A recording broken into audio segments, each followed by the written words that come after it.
these new rules that prevailed last year will last? Will we go back to the old style of business, or do you think it'll be...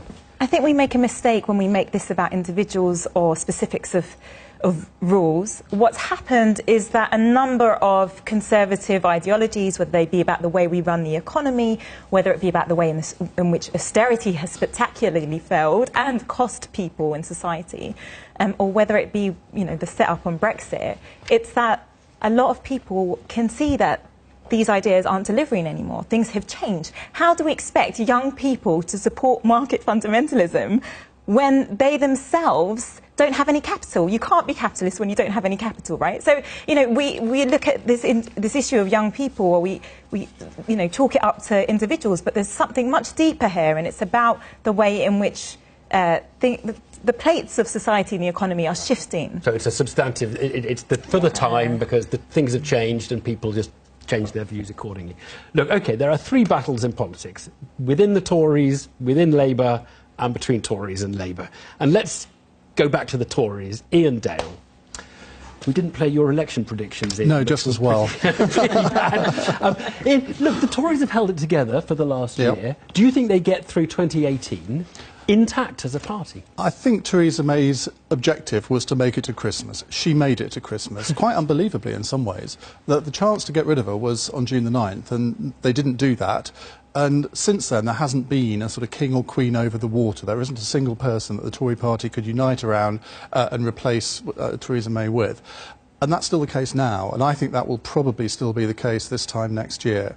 So I think she will still be in position, and I think she's in a lot stronger position than people actually think. I think she's in a strong enough position now to carry out quite a wide-ranging reshuffle, on the basis she can say, well, OK, I dare you to get rid of me. Including Boris. Including Boris and including the Chancellor. I don't think she can move both of them, but I certainly think she can move one of them. So, and the big battles over Brexit, I might regret saying this, the big battles have kind of been had in 2017. The big battle this year will be in the House of Lords, and that could be a lot trickier for Theresa May than anybody realises, because we have this two-year Parliament, so they can't invoke the Parliament Act until after we've left the EU, until after the deal has been done. The only way out of that is if the House of Lords really cut up rough. The only way out of that is a general election. I rather question your confidence in her longevity. She's like a ping-pong ball balanced on a fountain. No, she's like a weeble. She wobbles, but she never falls down. Well, she has no weight of her own, and one stumble, one accident, and accidents happen in politics, I think. But there have been so many, haven't there, since the election? You look at how she stumbled over Grenfell, you look at the various machinations over Brexit. I think she's got through those. And but you're right. What's this Brexit's all sort of sorted out now? I didn't quite say that. Come on, we're going to be confronted with Norway or Canada. Pfizer, what's going to happen? Yeah, I mean, really, the conversation about Brexit this year will throw up so much, yes, in the House of Lords, but also in terms of trade. And trade isn't just about the movement of goods anymore. It's also going to be about, you know, that issue of movement of people. And just so much is going to have to undone and redone this year. And when we have a Conservative Party that isn't united, that doesn't have a vision for Brexit... And Labour does?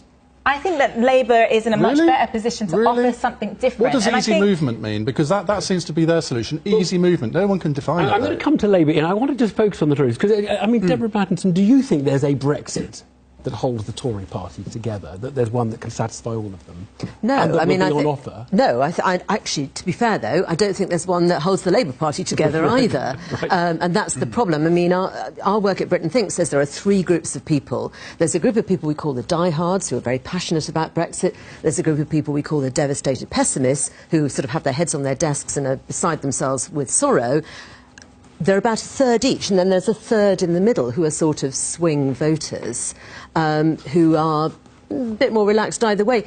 It's very hard to envisage any kind of solution that will keep everybody happy. I think there is a Brexit that can more or less reconcile the Conservative Party, and so I'm with Ian. This issue may never really explode. The Brexit that will, in the end, satisfy the Conservative Party is that we formally leave the European Union, but to all intents and purposes, stay within the European Union. But that won't satisfy... That satisfy you. It wouldn't satisfy me. I doubt whether it would satisfy many others. What we have to do, we have to reel people like you in, like a fish, very gradually, as realism I'm not very reelable. Wow. This is another area where, again, the Conservatives are not going to deliver. They've built up these promises, and they are going to fail.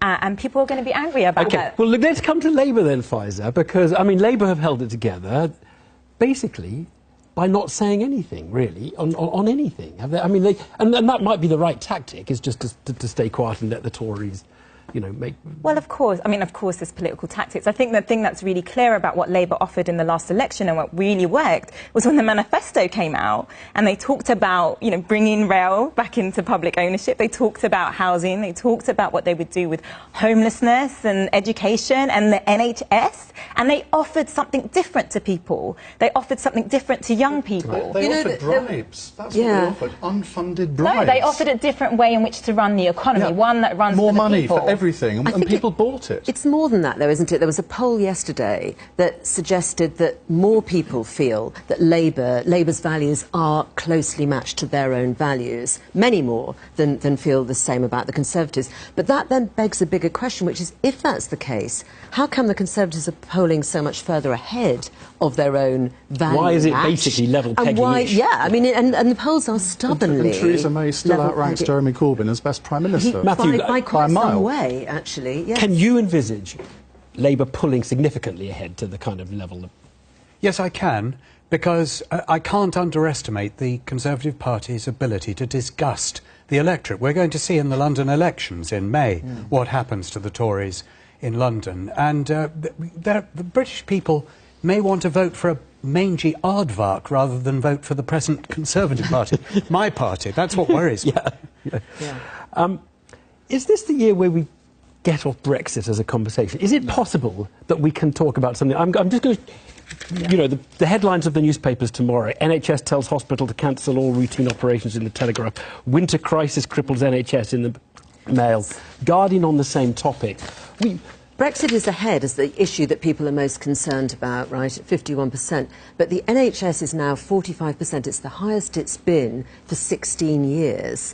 And I think it's rising up, and people are getting more and more concerned. It relates to Brexit as well. Right. People link the two together. They're worried about staff just fund the NHS a few billion more as an emergency, and the immediate crisis subsides. And it doesn't solve the problem, but I think it takes it out of the headlines. That's what they'll do.